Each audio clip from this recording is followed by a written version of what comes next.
Olá, eu sou o professor e jornalista Ariel Fingerman falando com você aqui direto de Israel. E esse é um vídeo especial trazendo os últimos acontecimentos aqui do conflito entre Israel e o Hamas da faixa de Gaza. Hoje é dia 24 de outubro e aqui em Israel são 3h19 da tarde. Bem, continua o impasse entre Israel e o Hamas. Na noite de ontem foram libertadas mais duas reféns, duas senhoras de idade, um total de 4 reféns libertados, mas existem mais de 200 reféns, desde crianças até pessoas de idade. E continuam também os bombardeios e a pressão israelense sobre a faixa de Gaza.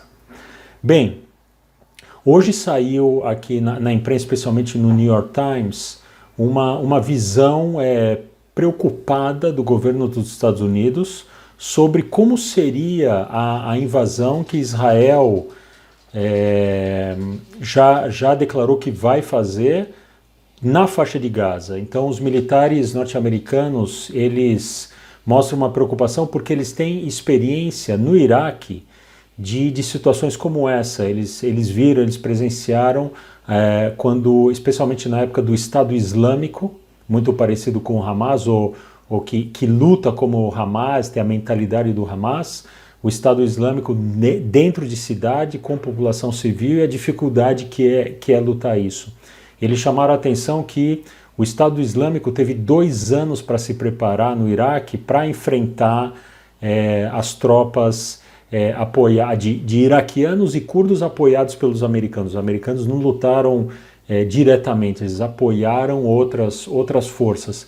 De qualquer maneira, o Estado Islâmico teve 2 anos para se preparar, e aqui na faixa de Gaza, o Hamas teve 15 anos para se preparar. Então eles estão bem guardados lá, muita coisa embaixo da terra, muitos túneis, muitos lugares minados e que para se proteger, para enfrentar uma invasão do exército de Israel. Então, como seria isso?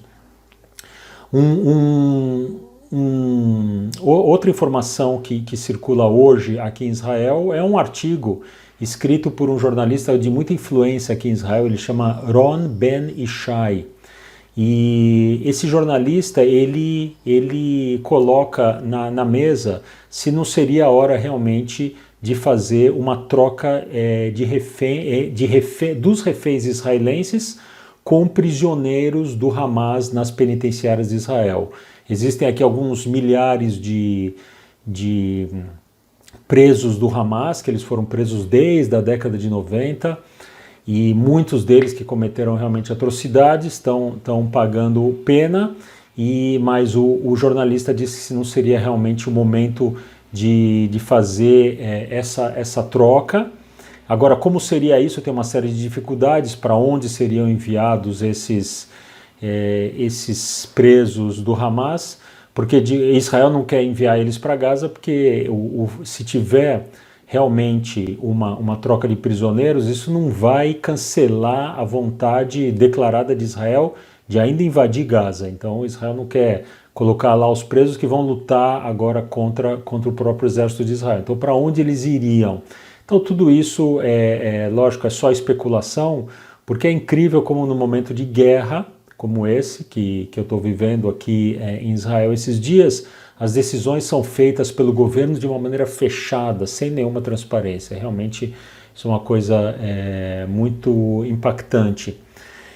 E ainda um terceiro elemento aqui, que Israel continua mobilizando 300 mil reservistas para um país de 9, 10 milhões de habitantes. 300 mil reservistas é muita gente.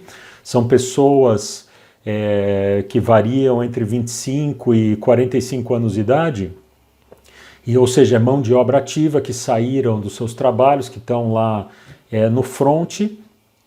E segundo os cálculos, se toda essa crise durar, digamos, 3 meses, que é o que já foi ventilado, 3 meses,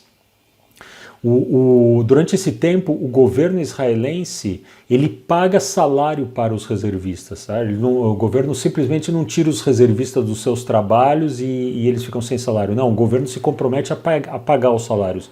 Então, 300 mil reservistas parados 3 meses, eles ganhariam um total de salários de 2 bilhões de dólares, ou seja, 10 bilhões de reais só de salário para os reservistas, além de todos os custos gigantes de uma guerra como essa.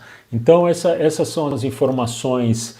Aqui agora eu queria também fazer uma pausa para uma reflexão, algo que eu notei bastante esses tempos aqui acompanhando o impacto em Israel de toda essa crise, é algo que me chama muito a atenção.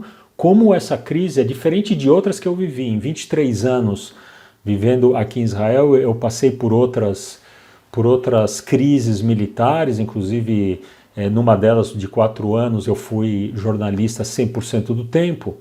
Mas dessa vez uma coisa que está chamando muita atenção é a comparação que está se fazendo aqui com o tempo do Holocausto.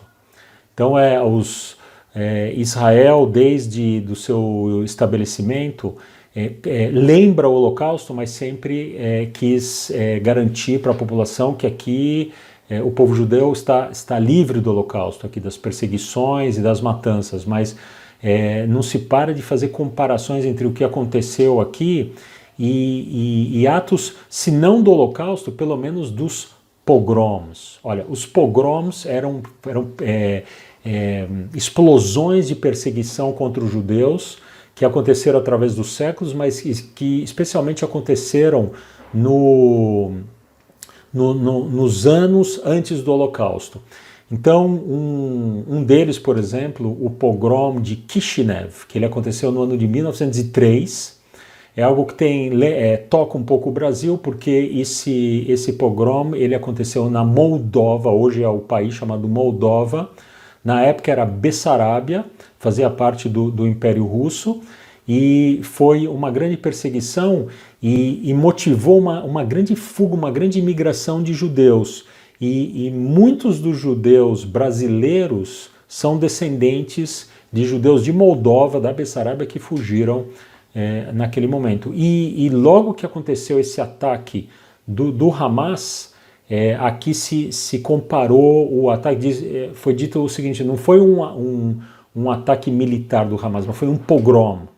Foi um pogrom, porque esses pogroms eles visavam a população civil. Os judeus estavam indefesos ali na Europa, não tinham exército, não tinha nada, e a maneira como o Hamas atacou aquelas comunidades foi de uma maneira tão cruel que foi classificado como um pogrom. Uma outra coisa que também se levantou há uns dias atrás foi que o Hamas disse que iria soltar reféns com dupla nacionalidade, que além de israelenses são americanos, franceses, alguns nem são israelenses, simplesmente estavam visitando ali o lugar quando foram raptados. Então o Hamas veria quem tem nacionalidade estrangeira e esse daria prioridade. Israel disse que não ia participar disso, porque não ia participar de uma seleção. E seleção, ou selektia, como se dizia na época da Segunda Guerra Mundial, era quando os judeus chegavam nos campos de concentração e ficava lá médicos como o doutor Joseph Mengele fazia a seleção. Não, você vai para os trabalhos e você vai para a morte. Então Israel falou agora, não vamos participar de nenhuma seleção. Lembrando então, quer dizer, uma memória de algo que aconteceu naqueles tempos. E finalmente, algo que foi dito pelo um alto general aqui do comando de Israel, dizendo o seguinte, quando nós invadirmos Gaza, nós vamos lutar como se nós estivéssemos invadindo Auschwitz e lutando contra os nazistas. Então, tudo isso coloca esse conflito em algo que não era colocado até então. Um conflito, até então, pelo menos os conflitos que eu acompanhei aqui, eram israelenses lutando contra palestinos lutando contra israelenses, mas agora é como se fosse o que se está colocando aqui é como se fosse os judeus lutando contra os nazistas e coloca então toda esse conflito numa outra dimensão. Então essa é a reflexão que eu queria fazer e eu quero te convidar, se você gostaria de entender melhor todo esse conflito desde o seu início, voltando lá na época bíblica, passando pelos séculos, pelo surgimento do islamismo e chegando aqui no século XIX, no século XX, e o que se passou tudo aqui, eu quero te convidar para o curso que já está acontecendo, Entenda o Conflito Israel versus Palestinos de uma vez por todas. Tá bem? Nós vamos agora, o curso é às quintas-feiras, às 6 da tarde, tá bem? Primeiro uma exposição minha, depois seguida de um bate-papo com os participantes também fazem parte de um grupo de WhatsApp que a gente vai trocando ideias durante a semana também. Tudo é gravado e enviado aos participantes, tá bem? Fica então o convite, o link, ele está no descritivo desse vídeo, tá bom? E eu vou ficando por aqui, desejando tranquilidade, o máximo possível e espero te ver no meu próximo vídeo. Até lá!